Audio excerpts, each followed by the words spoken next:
welcome back to my channel. Gagawa tayo ngayon ng maha blanca. Ito ang ating mga recipe.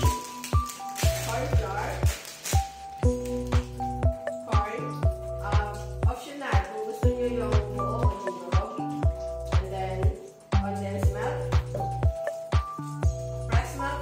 1 cup fresh milk. Water. Kailangan natin ng water. 9 cups of water.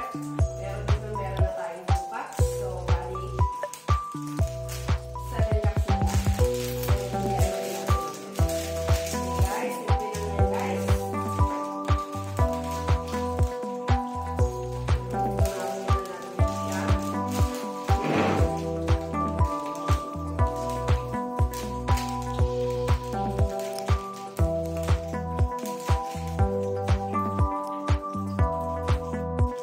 Okay, guys. Tutunayan natin siya. Lagyan natin yung milk.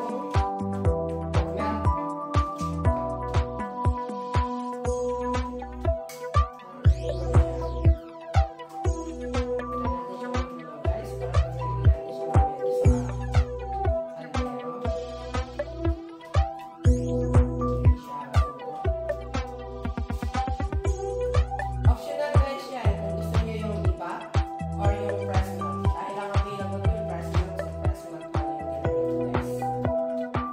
So, pwede kayong gumamit ng alaskaiba or kahit anong iba mo na brand. Tutunayan na natin siya guys. Dahan-dahan. Okay guys, sinagdag pa natin itong 1 cup na water.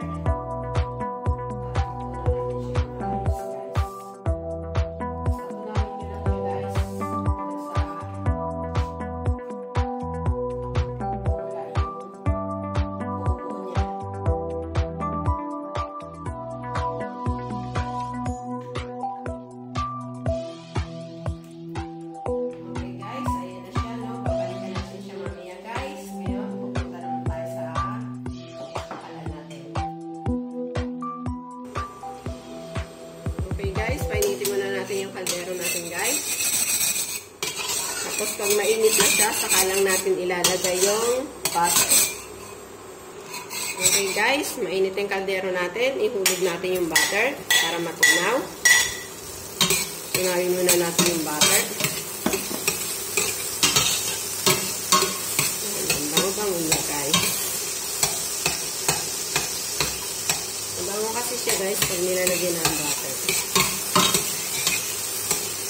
Okay. Ayan, ilalagay naman natin yung water natin. Kukulang pa tayo ng 7. May nagamit tayo na 2 kanina. So, 1, 2, 3, 4,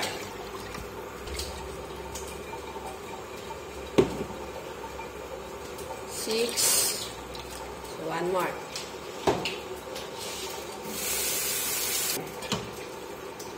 Okay. Tignan natin siya.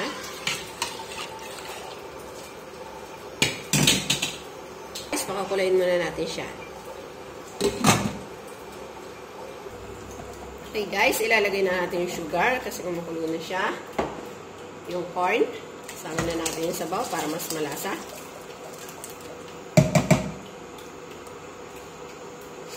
And then, itong condensed.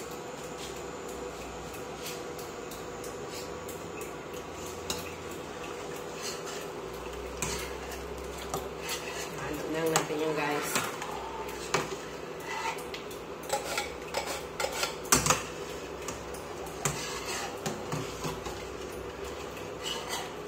Hintayin lang ulit natin siya guys na kumulo.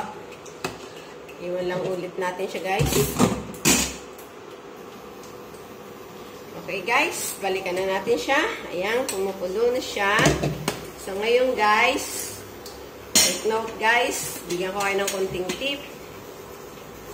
Lalagyan natin siya ng a little bit salt. Kailangan konting-konti lang guys. Yan. Ganyan lang kakonti guys. As in konting-konti. Para yung lasa niya guys, manuot siya. Manuot yung lasa niya na. Tapos yung sugar natin guys na nilagay dyan, half cup lang.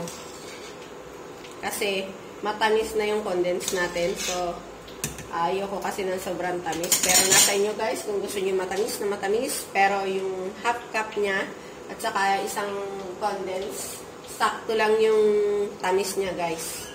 Dahil kumukulo na siya, ilalagay na natin to. Okay. Handa-handa. Okay, ayan na guys. Nag-i-sticky na siya ng pakonti-konti. Hinaan natin ng konti ang apoy guys. Ayan na guys, nag-i-sticky na siya. Okay, yan.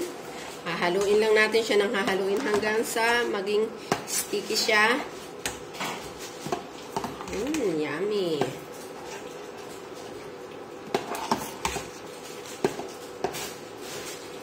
Alam niyo yung sikreto guys ng paglagay ng konting asin. Nung araw kasi ang mga sinaunang, yung mga ninuno natin guys, mahilig yan sila maglagay ng konting asin sa kahit anong lutuin na pagkain, mapamatamis man o mapaulam. Kasi alam niyo kung bakit guys, para yung lasa nanunuot siya. Okay, ganyan lang siya guys. Haluin lang yan natin siya ng haluin hanggang sa maging sticky. Ayan guys, ganyan siya. Oh, malapit na siyang maluto pag ganyan guys. So, mga 2 minutes. Halo lang natin ang halo yan guys. Kapagod nga lang ng paghalo. Kailangan may taga-kapalitan ka ng halo. Kapag luluto ka ng ganito. Kapagod. Sarap. Ang bango ng amoy guys. Okay. Tapos, ang isa pang technique dyan guys, para malaman kung luto na daw. Ganito lang yan guys ha. Panoorin nyo, walang kukurap, char. Lagay nyo siya dyan sa water. Pagka ganyan na nabuo na siya, hindi naghiwalay, means luto na siya. Kasi hindi na naghiwalay. Okay guys, hahanguin na natin siya. Ilalagay natin siya sa isang lagayan. Kukuha muna tayo ng lagayan. Okay guys, ilagay natin siya ngayon sa llanera. Dito, ilagay natin siya dito. Llanera pala guys, lutuan ng leche flan. Yan, ilalagay lang natin siya dyan. Ang bang-bang sarap.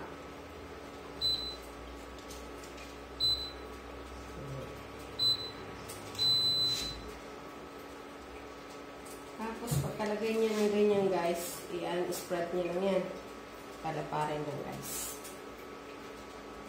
Yan. Habang lumalamig siya guys, nabubuo yan. Nabubuo.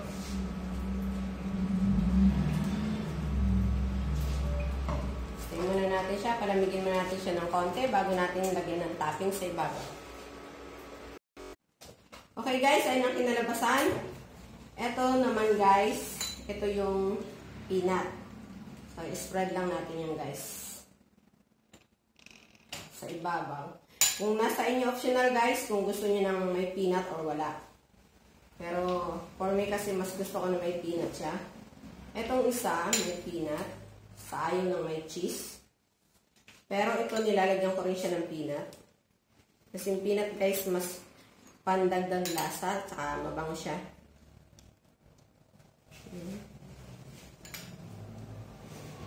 Lagyan natin itong isa. Ayan ang sa ibabaw niya. Tapos, lalagyan natin siya ng cheese. Ad-aran lang natin guys ng cheese.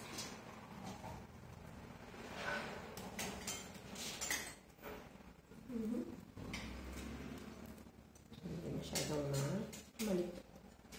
mali pa na aking pag-at. Okay. Ad-aran lang natin siya ng ad-aran hanggang sa mapuno siya.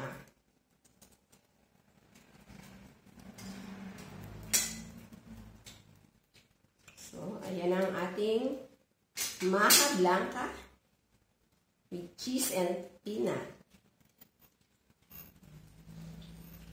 Sarap guys yung peanut, mabango. Sarap siya laso. Yung iba guys, nilalagay dyan yung nyog. Sinasangag nila yung nyog. Yan ang nilalagay.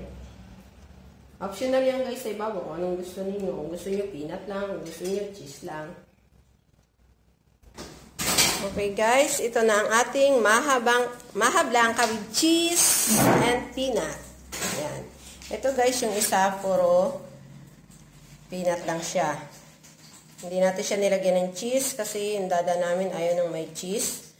So, para sa kanya yan. Ito naman ang marami siyang peanut. Tapos nilagyan marami din cheese. So, sa inyo yan guys. Optional kung gusto niyo marami or konti. Sa inyo yan guys. Okay guys, thank you for watching. God bless. Kainan time! Okay guys, hiwain lang natin yan siya. Hiwain lang natin siya. Para madali lang siyang makain.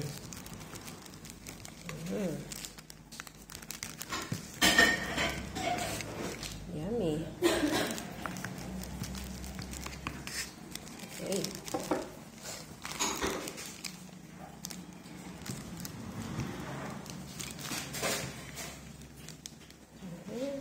Hiwa-hiwa lang.